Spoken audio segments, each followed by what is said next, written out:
Olá, eu sou Simone Nakakog, psicóloga, e vim falar para vocês a respeito de administração emocional durante o período de quarentena.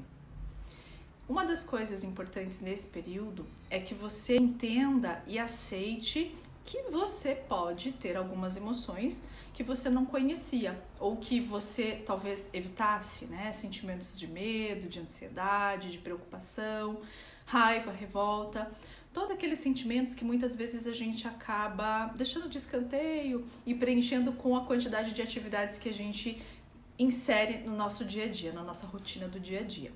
Claro que agora nós estamos vivenciando uma situação totalmente diferente e que por conta dessa situação nos colocou de frente com muitas dessas emoções às quais a gente não dava tanta atenção. E justamente por não dar tanta atenção para essas emoções, que agora parece que nós estamos lidando com algo muito difícil. Não vamos minimizar a situação atual, sim, uma situação difícil, mas é possível manejar tudo aquilo que acontece emocionalmente com a gente para que nós possamos ultrapassar essa situação de uma forma mais tranquila.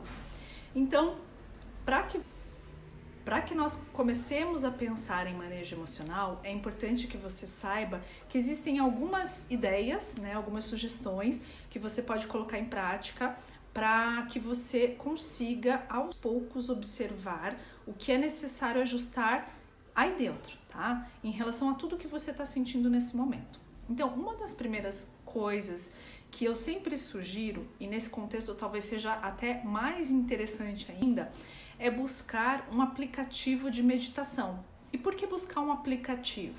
Porque os aplicativos de meditação têm muitas versões gratuitas e que abrangem uma quantidade interessante de meditações que vão favorecer principalmente aqueles que nunca meditaram e favorecerão também aqueles que já têm uma prática regular. Podem dar um norte no sentido de fazer abrir possibilidade de troca sobre essas meditações guiadas com as outras pessoas que talvez não tenham a prática meditativa.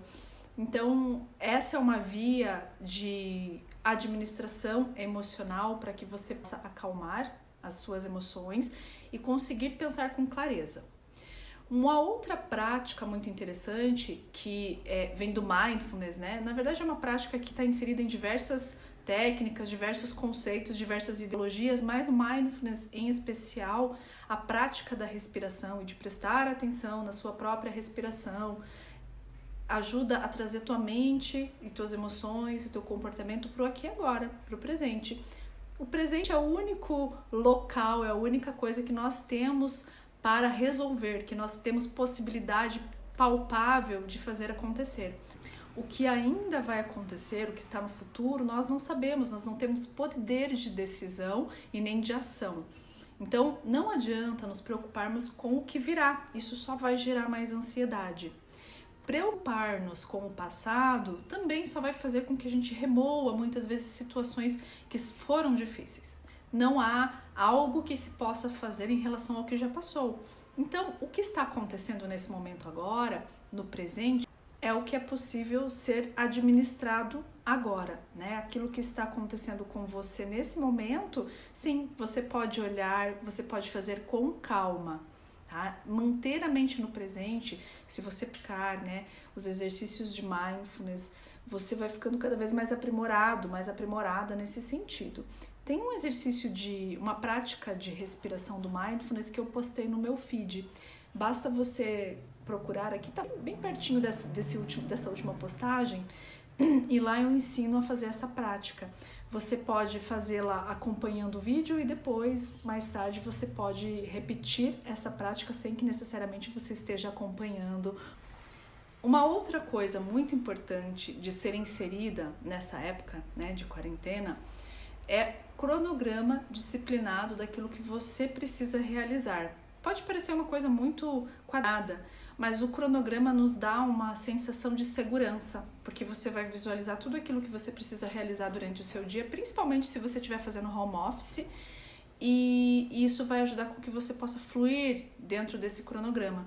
Sempre pense no cronograma como algo possível de ser feito. Pode ser que nas primeiras vezes que você vai executar esse cronograma, você sinta que ultrapassou um pouco o limite de um tempo no trabalho, entre o horário de almoço, entre o horário de lazer, porque você estará em casa.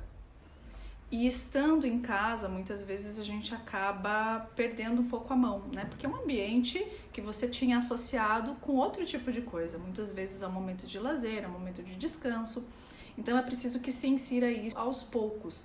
Seja paciente, tenha compaixão consigo mesmo, consigo mesma nesse período de inserção dessa nova rotina, para que você consiga colocar isso de uma forma leve, sem estressar mais do que talvez você já esteja sentindo esse estresse. Eu entendo que muita gente talvez não consiga trabalhar home office, porque o trabalho exigia-se que estivesse presencialmente lá. Então, para essas pessoas, eu sugiro que reacendam velhos hábitos, né? Velhos hábitos, velhos hobbies, né? Que estavam guardadinhos na gaveta, esperando retornar quando você tivesse tempo. Coloque em prática novamente aqueles livros que você ficou pensando em ler e que deixou de cantinho. Escolha um cômodo da sua casa que você precisava organizar fazia tempo que você não conseguia colocar em prática. E eu sei que talvez seja inevitável a preocupação em relação ao que pode acontecer financeiramente. Isso afeta o nosso emocional.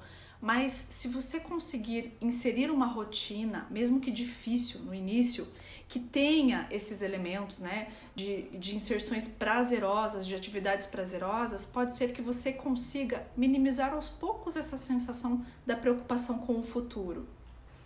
E essa preocupação com o futuro, na verdade, é uma daquelas coisas que eu disse que é o oposto do mindfulness, né? De pensar com atenção plena no aqui e agora, no presente. Porque todas essas coisas nós não sabemos como vão funcionar. Os nossos governantes estão buscando soluções. E eu acredito que todos nós iremos passar por uma grande transformação. Então, essa não é a hora de se preocupar com isso. Essa é a hora de se preocupar com o que dá para você fazer de melhor nesse momento, que é cuidar de você mesmo, cuidar de você mesma, da tua saúde fisiológica, da sua saúde emocional. Eu tenho ouvido muito, né, os nutricionistas falando, os médicos falando, prezem pela boa alimentação, prezem por tomar bastante água, por manter o corpo ativo. Eu tenho visto muitas lives no Instagram com práticas de atividade física.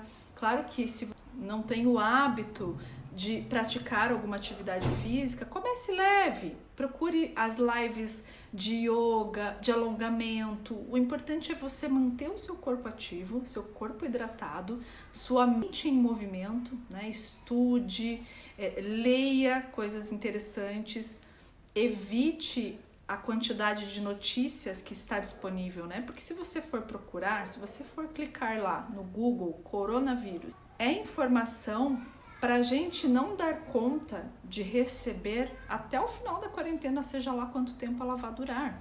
Então você precisa, talvez essa seja uma das informações mais importantes, né? Eu gostaria de dar, filtrar aquilo que você ouve, focar em ouvir coisas bacanas, pessoas positivas, emoções positivas. E isso não quer dizer que a gente precise cegar os olhos para tudo que está acontecendo. Nós devemos saber da gravidade, devemos cuidar para que nos mantenhamos fisicamente, fisiologicamente saudáveis e seguros. Mas isso não significa que você precise consumir informação o tempo todo. Então se mantenha seguro também emocionalmente, tá? Promova coisas que façam com que o seu bem-estar esteja em evidência. Agora, a última dica, e talvez a mais importante de todas, né? Abrace o momento que você está vivendo, abrace esse processo, que talvez tenha sido um pouco forçado, né? Mas que vai trazer à tona muita coisa interna que talvez a gente precise acolher, né? As nossas dores, que muitas vezes a gente acaba evitando olhar para elas. Vamos acolher essas dores, olhar com carinho, tentar ajustar a comunicação com as outras pessoas. Talvez esse seja um momento interessante, né? Para ouvir mais o outro, para permitir que o outro te ouça também com amor, com carinho. Faça muitas videochamadas, converse com a pessoa que está lá do outro lado, aproveite para estreitar os laços, né? Essa coisa da união, de estarmos juntos passando por uma fase tão conturbada, tão difícil, juntos, é que vai fortalecer a todos nós como humanidade mesmo. Vai ser a oportunidade, está sendo a oportunidade de nós podermos trabalhar questões internas que talvez a gente nunca tivesse a oportunidade de olhar. Nós nos tornaremos seres humanos diferentes, melhorados, evoluídos depois disso tudo. Então só nos resta tentar manter a calma e trabalharmos juntos como nós pudermos para que todos fiquem seguros fisicamente, emocionalmente e lidar em contrapartida com todas as nossas dores, tá? Então eu espero que todos juntos possamos seguir aí nessa caminhada. Juntos nós somos mais fortes e juntos nós vamos conseguir. Tudo isso vai passar.